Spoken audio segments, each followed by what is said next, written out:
हरे कृष्णा। आप सभी का मेरे चैनल कृष्णा भक्ति में फिर एक और बार स्वागत है। इससे पहले वीडियो में मैंने आपको चैतन्य महाप्रभु की बाल काल की लीलाओं के बारे में बताया, परंतु आज मैं आपको उनके विद्यार्थी जीवन के बारे में बताऊंगी।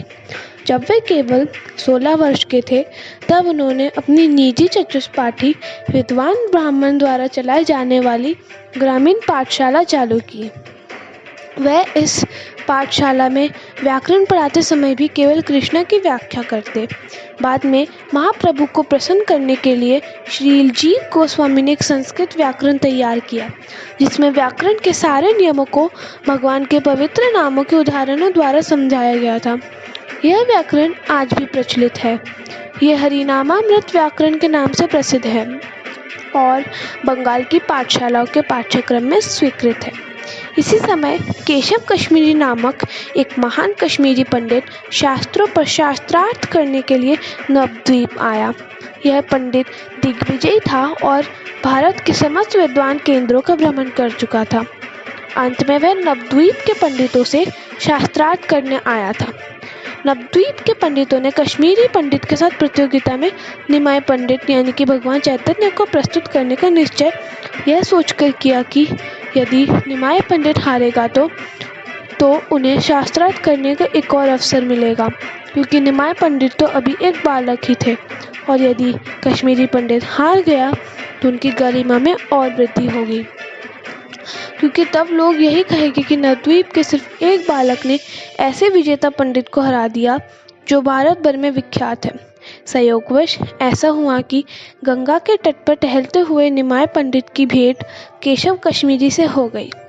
महाप्रभु ने उससे गंगा की प्रशंसा में संस्कृत का एक श्लोक रचने के लिए कहा।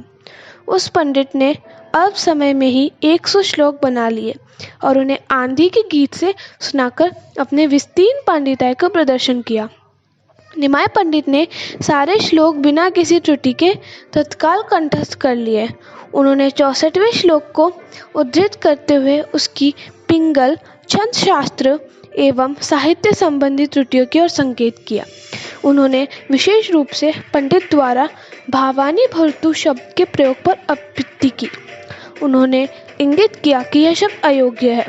भवानी का अर्थ है शिव की पत्नी, तो फिर उनका भर्ता या पति और कौन हो सकता है। उन्होंने और भी कई त्रुटियां दिखलाई, जिससे कश्मीरी पंडित आश्चर्य से स्तब्ध रह गया। वह विस्मय था कि एक व्याकरण का विद्यार्थी इतने उद्भट विद्वान में साहित्यिक त्रुटियां निकाल रहा है। यद्यपि यह घटना किसी सार्वजनिक सभा के होने के पूर्व घटित हो चुकी थी, किंतु यह खबर द्वाग्नि की भांति सारे नवद्वीप में फैल गई।